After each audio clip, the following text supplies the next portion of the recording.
This may sound harsh to some people, but here it is.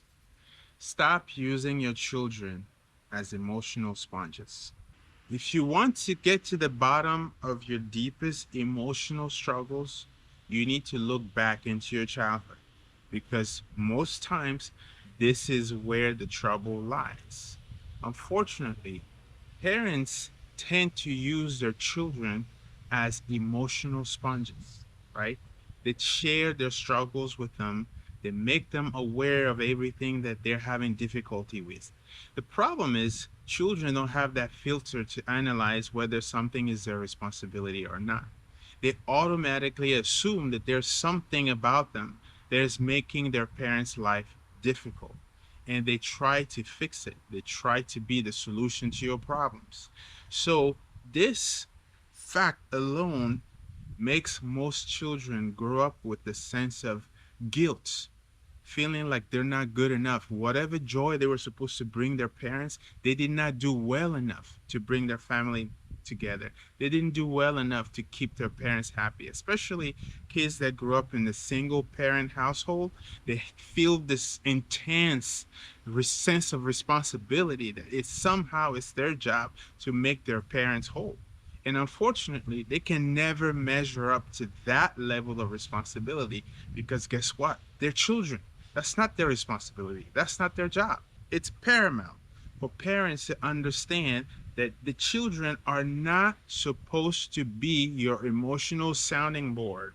Keep the drama away from the children and allow them to grow up in a healthy way. Because this is where it gets complicated. It goes from generation to generation. So when we look at generational trauma, that's exactly what we're talking about. The energy field that gets created by the parents' struggles ends up becoming the reason why their children are stuck in a place where they cannot get out of because they feel like somehow there was something they were supposed to be doing back then or today that they have not done. So they feel like they're not good enough. They feel guilty.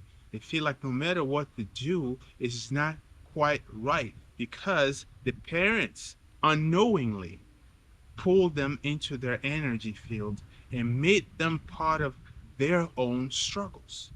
Let's say, for example, that a couple who has a 2 year old child argues. And mom somehow decides to go sleep in the kid's room and spends the rest of the evening crying. And the kid kept asking, Mommy, what's wrong? Mommy, did he hurt you? Mommy, what can I do? So to you, you think you just have a nice child that cares about your emotions. But unfortunately, those moments damage the child because somehow they feel inadequate. They feel like there is a problem and they're just not quite the right people to fix it. And they'll go through like feeling that they're not quite right. They're not quite capable. They're not quite enough to be whatever they need to be for their community.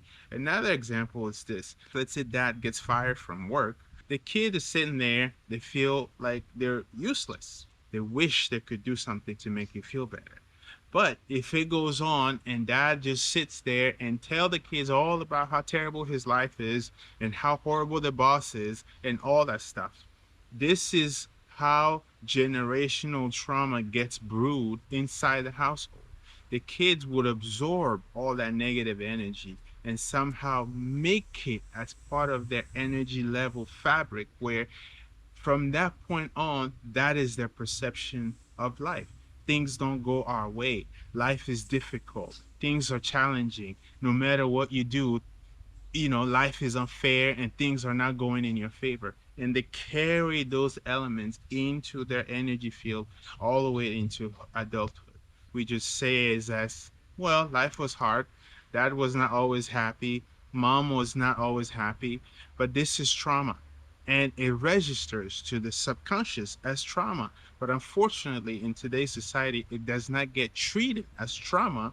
We just overlook all of it and say, well, no one had a perfect childhood, right? That's what everybody says. Well, my parents tried their best, and no one had the perfect childhood. Yeah, of course, no one had the perfect childhood, But we can do better in shielding our children from some of these traumatic emotions that they do not need to be a part of. Using your children as emotional sponges is destroying their psyche. And worse, it's creating emotional wounds that end up being magnetic and keep attracting the same level of drama into their lives. This is not healthy, and we should do better.